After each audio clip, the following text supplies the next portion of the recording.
Hello, welcome to Journey United Methodist Church. We are a Christian community, serving in love with all people and growing into God's Word. Our theme today is What's New? I'm Christy Minert, Chair of Journey Staff Parish Relations Committee. Journey is journeying through a transition time. A few weeks ago, we said goodbye to Reverend Susan Holden. Today, she begins her new appointment at Desert Skies United Methodist Church in Tucson, Arizona. As we begin our worship today, we take the next steps in our transition journey as we welcome Journey's new pastor. Dear friends, today we welcome Reverend Michael Higgs, who has been appointed to serve as minister of Journey United Methodist Church. We believe that he is well qualified and has been prayerfully and wisely appointed. Michael Higgs, you have committed yourself to live among us as a bearer of the Word of God, minister of the sacraments, and sustainer of love, order, and discipleship of the people of God. Today I reaffirm this commitment in the presence of this congregation. Brothers and sisters in Christ, as a people committed to participate in the ministries of the church by your prayers, your presence, your gifts, and your service, will you who celebrate this new beginning support and uphold Reverend Mike Higgs in these ministries? You as a congregation will respond, we have committed ourselves and we affirm our commitment. Let us pray. Eternal God, strengthen and sustain us in our ministries together with Reverend Michael Higgs.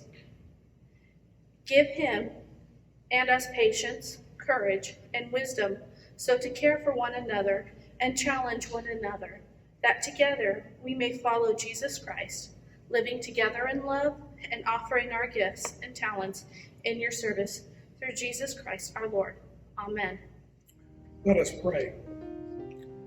Lord God, bless the ministries of your church. We thank you for the variety of gifts you have bestowed upon us.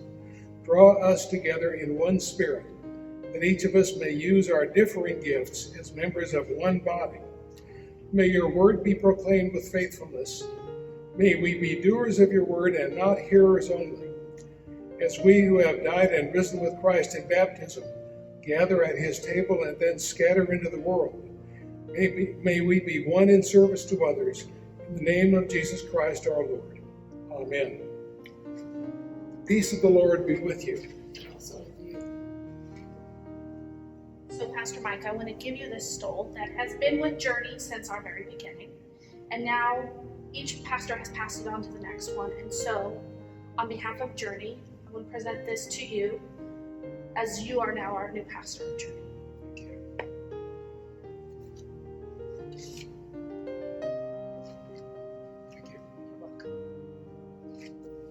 Thank you for your gracious welcome. This morning, we're surrounded by answers to our question, what's new? I am. You are. We're new to each other as pastor and people. This whole way of doing church at a safe distance is new for us.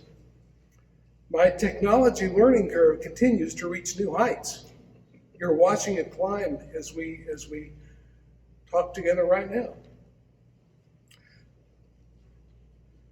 We are learning how to stay connected while we must be physically separated. I look forward to getting acquainted with all of you in the coming days and weeks. The Zoom fellowship time following this service is one good way to do that. It starts about 10:30, and you can find a link to it on our website, journeytogether.vegas. In the coming weeks, we will offer more opportunities to connect virtually in small groups.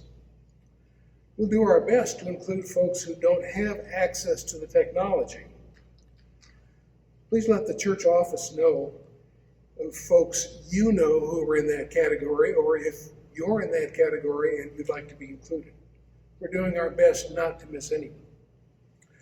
What's new is the story of our lives in 2020. Our new way of doing church is just one small part of all that newness. I don't know about you, but I often feel that life is so changing so rapidly I'll never catch up. But then I take a step back. I remember that my lifetime is such a tiny fraction of human history, and we're hardly the first people to be battered by waves of revolutionary change. Centuries before Jesus' birth, foreign powers invaded Israel. They desecrated and destroyed the beautiful temple in Jerusalem. They deported the religious and political leaders to Babylon. All those good Jewish folks had known from birth that they were God's chosen. And now an unspeakable disaster had rocked their world. Had their God turned away? Deserted them? Found a new favorite? What would become of them without their strong and mighty God? What would happen to the families they'd left behind in their conquered homeland? Don't be afraid, their prophets told them. Over and over, their leaders told them. Don't be afraid. God is with us. Our Bible contains a couple of hundred verses that say that in different ways. Some of those inspired people went beyond don't be afraid. They shared wild, wonderful, too good to be true visions of life beyond this fearsome time. Through them, God promised to do something outrageously new. Nothing like you've ever seen, imagined, even dared to hope. And all of you lost, broken exiles will be part of helping God's newness happen. It'll happen for everyone, for all creation.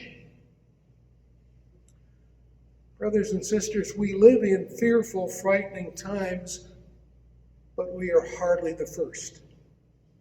What's new is God's grace, power, and love flowing through God's people into every corner of God's world. So let us worship God. We light a candle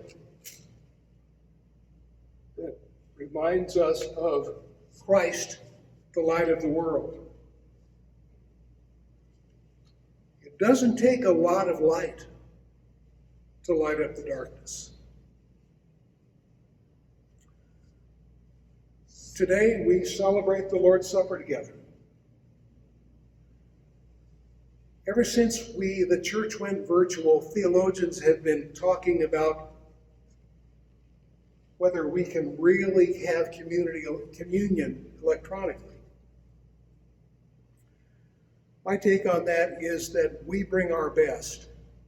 We get as close as we can. And God does God's best with the best we bring. So, as you prepare to share in that holy meal with us, bring whatever you can. I watched a journey service a while back where Pastor Susan had her whole breakfast out. And we got to see what she eats for breakfast. Today, we have peanut butter and crackers and cranberry juice. So you may have bagel and cream cheese. Maybe some Manischewitz wine like I discovered my next door neighbor drinks. They're symbols. They remind us of the holy meal Jesus shared with his disciples and invited all of us to be a part of. Later in our service, we'll share that meal that reminds us we are one in Christ, and nothing and nobody can destroy that unity. Now, listen to this music as we prepare our hearts for worship.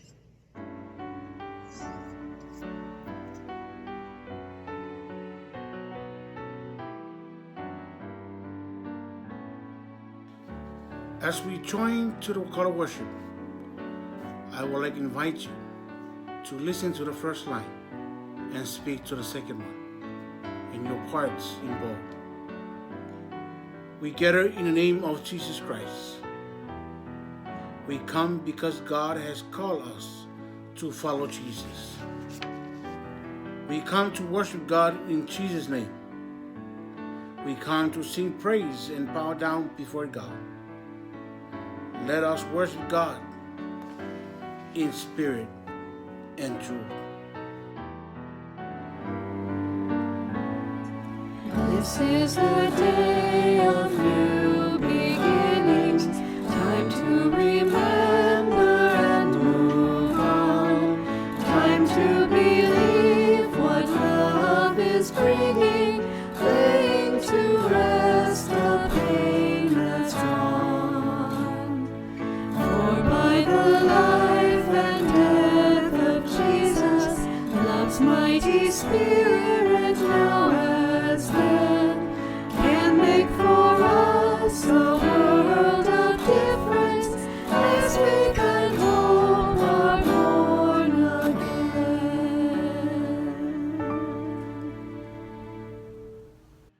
Mighty eternal God, in you we live, move, and exist.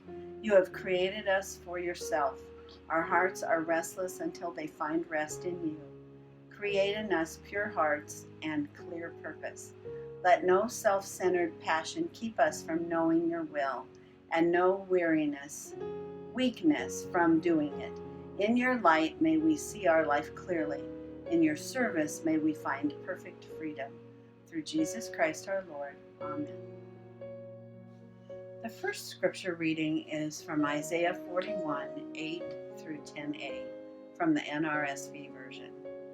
But you, Israel, my servant Jacob, whom I have chosen, the offspring of Abraham, my friend, you whom I took from the ends of the earth and called from its farthest corners, saying to you, you are my servant. I have chosen you and not cast you off. Do not fear, for I am with you. Do not be afraid, for I am your God.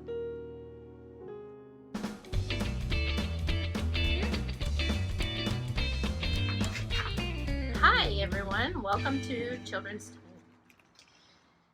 So yesterday was the 4th of July. I hope you had a safe and sane celebration with maybe a few fireworks. Sparklers are a fun kind of firework, right?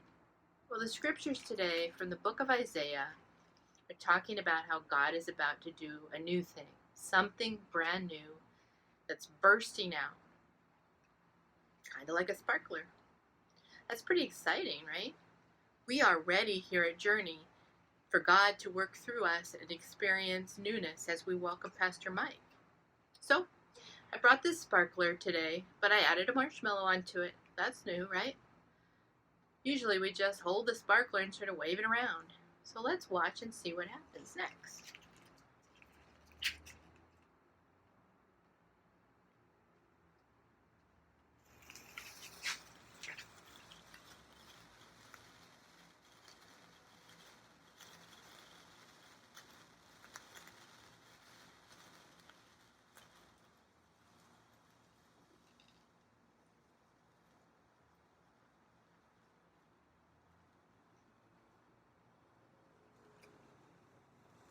Can you see? So, wow, that was super cool, right? What I really liked was that the way that the sparkler went inside the marshmallow to light it up from the inside out. I hope you were able to see that, because that's what God's new thing can do for us too. Will you pray with me? Dear God, thank you that you never leave us where we are. Thank you for the promise of something new. Help me to fix my eyes forward in anticipation of all that is to come. Show me what new things you are wanting to do in and through me this year. Holy Spirit, help me to see things differently through your eternal lens. More powerful than any goal I could aspire to on my own is my willingness to join in the new work you are doing. Thank you for your steady guidance and constant love. We love you, Lord. Amen. Thank you for joining me. See you next week.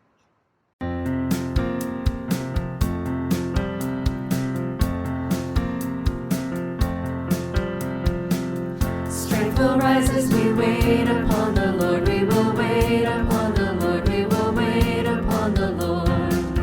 Strength will rise as we wait upon the Lord. We will wait upon the Lord. We will wait upon the Lord. Our God, you reign forever.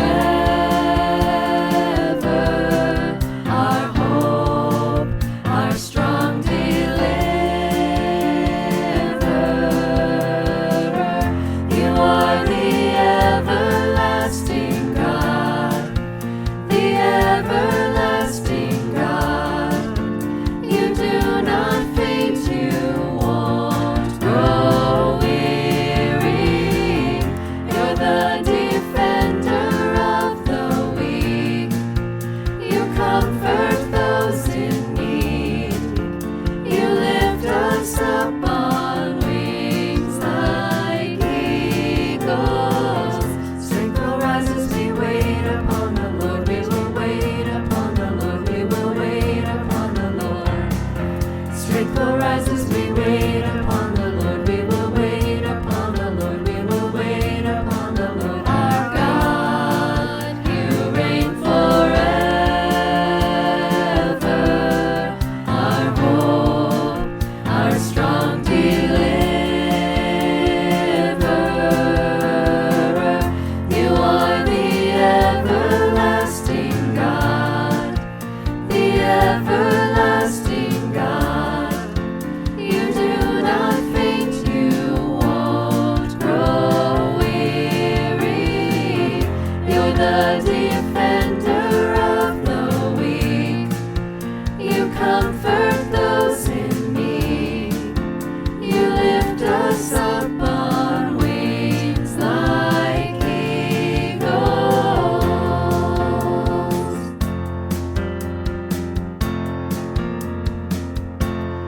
The second scripture reading is from the Message, Isaiah 43:18 through 19a. Forget about what's happening. Don't keep going over old history. Be alert. Be present. I'm about to do something brand new. It's bursting out. Don't you see it? How long, O Lord? How long until the dying ceases, the brutality ends, the anxiety abates? How long, O Lord? I'm not asking for a date. I'm asking for the faith that a date will come. My colleague Nadia Boltz-Weber shared that prayer recently. Her prayer speaks for me, and I suspect for most of us. The suffering we humans inflict on our neighbors seems never to cease. We cannot or will not recognize the image of God in the people who share our life, all 7 billion of us. Our corporate spiritual blindness is killing us. How long, O Lord? We don't need a date on the calendar. We just need enough faith to believe you've not forgotten us. Enough hope to believe a day, your day, will come. Enough inspired vision to see that new day dawning. Enough boldness to seek and do your will in the Spirit of Jesus. Our ancient spiritual leaders clung tenaciously to God's promise. Do not be afraid, for I am with you. And one day, God took the next step through his prophet. I am about to do a new thing, he told Israel. Can't you see it? Not when we're looking backwards at our failures. Not when we can't forgive ourselves for the harm we've done to our neighbors. Not when we're convinced our past determines our future. Our spiritual tunnel vision blinds us to God's promised future. We can't see the light of God's new day. No wonder God tells us, forget about what happened. Don't keep going over old history. We need to know history well enough not to keep making the same old mistakes. We are shaped by our past, but not condemned to live there forever. The roots of this church reach back to 1905, to the beginnings of the city of Las Vegas. Some Methodists decided to start a church in the midst of that gritty frontier town. As the city grew in the next few decades, they formed new churches in new neighborhoods. Most of those churches developed strong, life-changing ministries. And over time, their neighborhoods changed. Some churches adapted more successfully than others to the changes that came along. Now, well over a century later, here we all are. You may have been part of some of that early history, or you may have just now found your way into this church. It doesn't matter. Here we all are. We're together in a way our spiritual ancestors likely never imagined.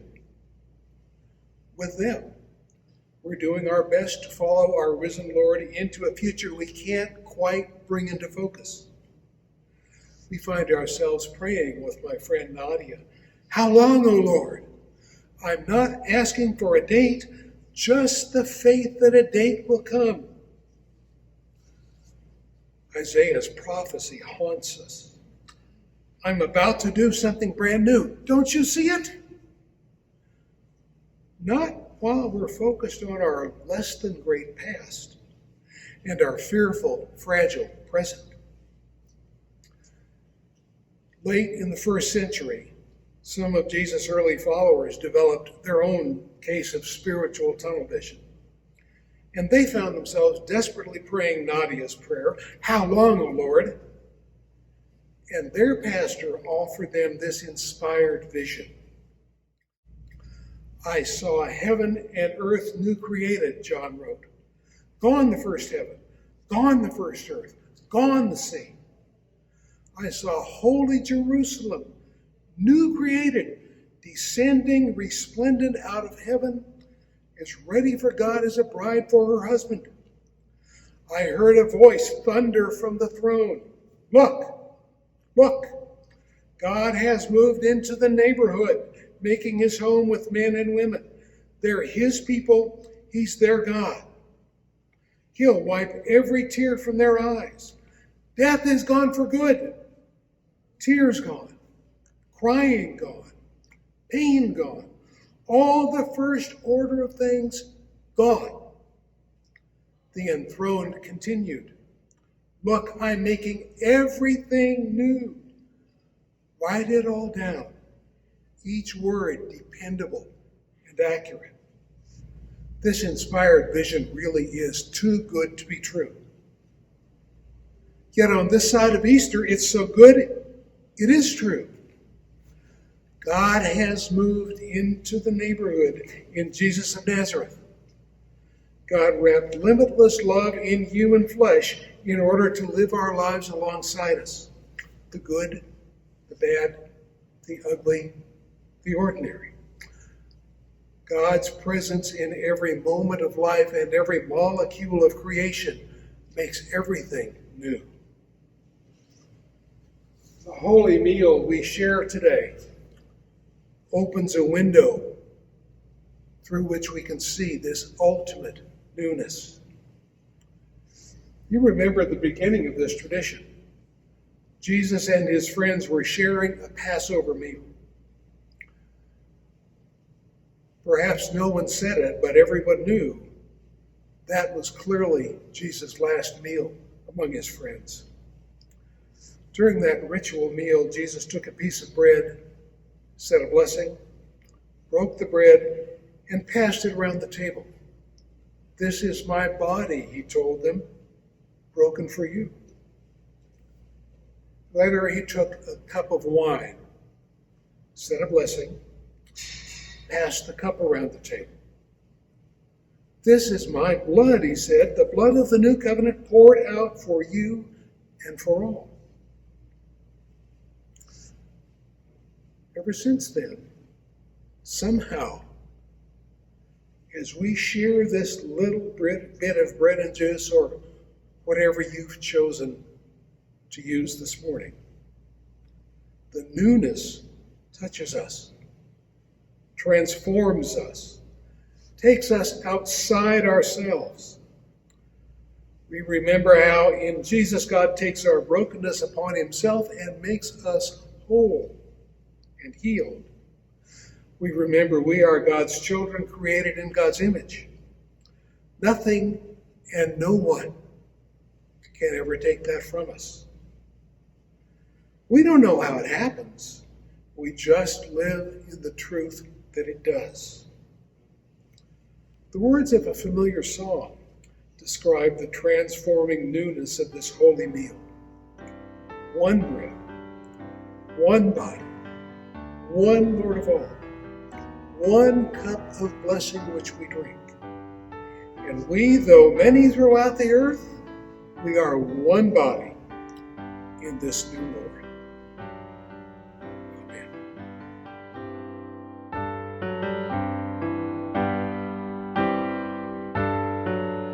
One bread, one body, one Lord of all, one cup of blessing which we bless, and we, though many, throughout the earth, we are one body in this one Lord. Gentile or Jew, servant or free, woman or man, no more.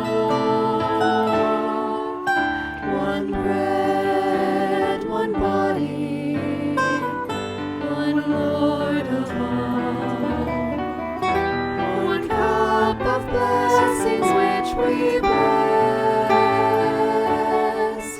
and we, though many,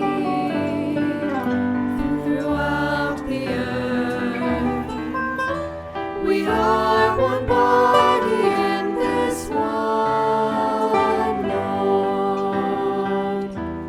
Many the gifts, many the words, one in the Lord of all.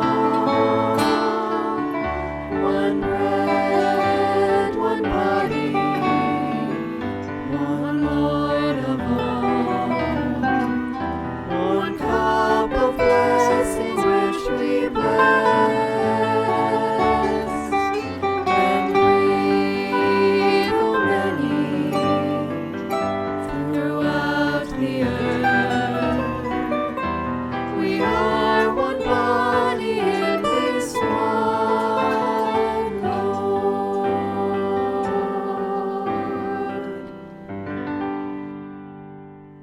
Shortly after Jesus' followers had begun sharing God's impossibly good news, some of them ran into hard times. An early Christian missionary named Paul took up an offering for these needy siblings in Christ. The people Paul asked to give this offering didn't have very much either. But Paul promised them, "You will always have enough to be generous." Generosity, Paul knew, was a spiritual quality, not a dollar amount. A 21st century Christian named Pio Asum thinks the same way.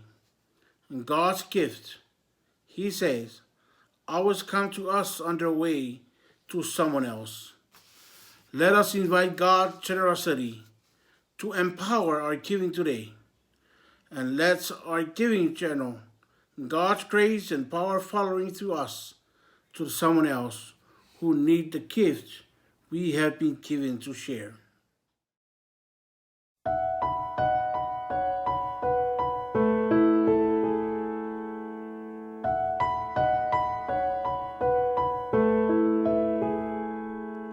The skies don't seem to be as dark as usual. The stars seem brighter than they were before. Deep within I feel my soul stirring, as though my hope has been restored. The shepherds said they heard the voice of angels, confirming rumors spread across the land, that the child protected well from Herod's anger was our Father's Son and the Son of Man. Love is raining down on the world today. There's a presence here, I can tell. God is in us, God is for us, God is with us, Emmanuel. He's the Savior we have been praying for. In our humble hearts He will dwell. God is in us, God is for us, God is with us, Emmanuel.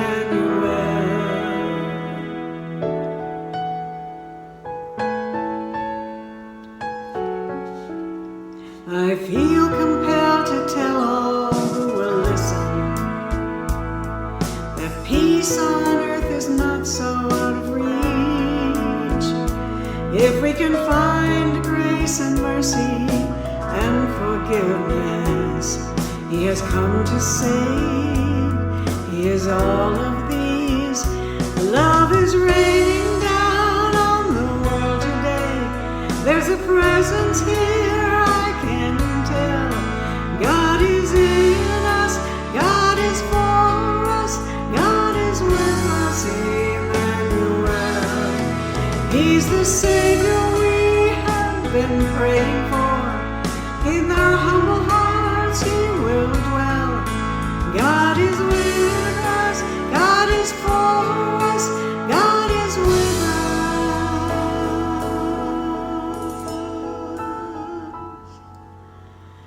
Emmanuel.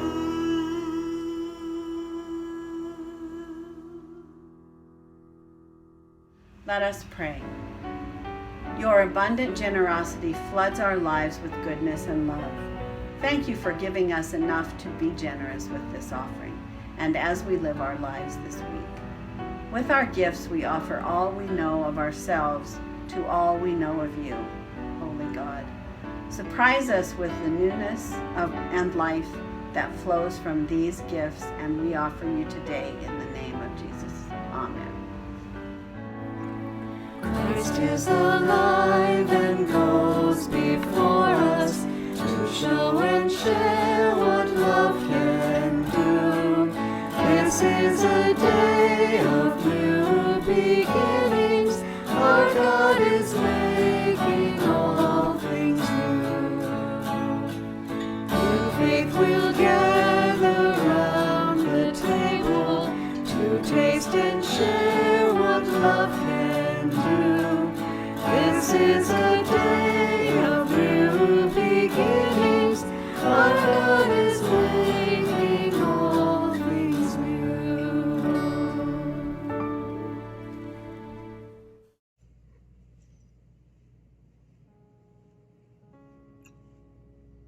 We remember the story. Jesus and His friends are gathered for a final meal. They share a ritual they've shared every year throughout their lives as they've grown. And this time, it's new. It begins just like it ought to begin. And as they progress through the Passover ritual, Jesus takes a piece of bread, not exactly like this, says a blessing, breaks the bread, and as He passes it among His friends, He tells them, "This is my body broken for you. Who does that?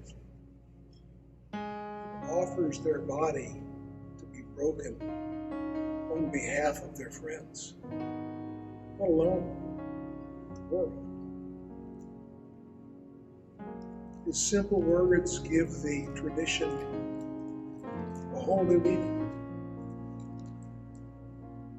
And then later, he takes a cup of wine, one of the cups that were part of the ritual.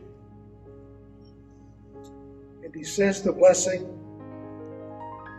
and as he begins to pass the cup among his friends, he tells them, "This is my blood, my life, poured out for you, for all, for the forgiveness of sins."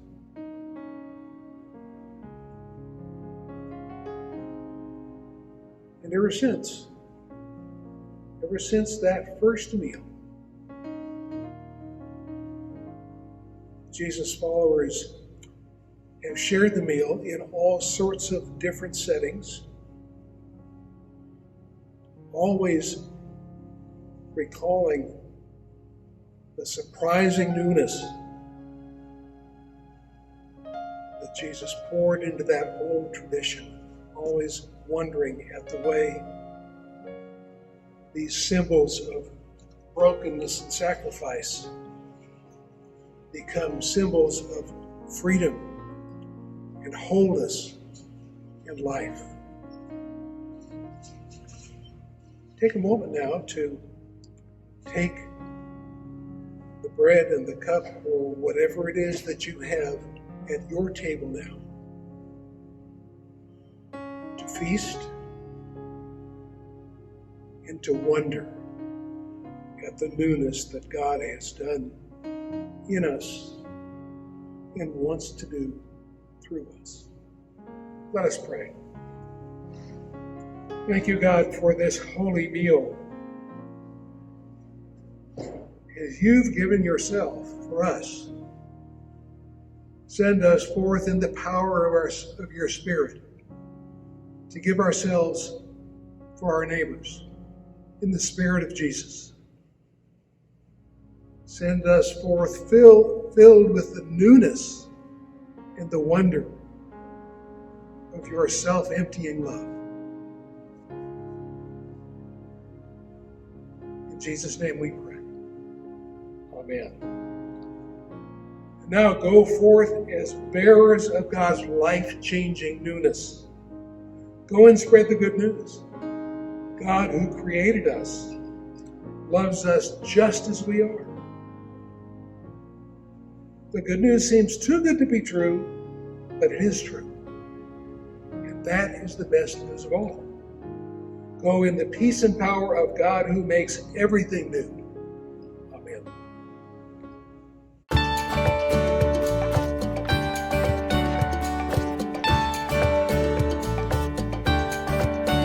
Can you hear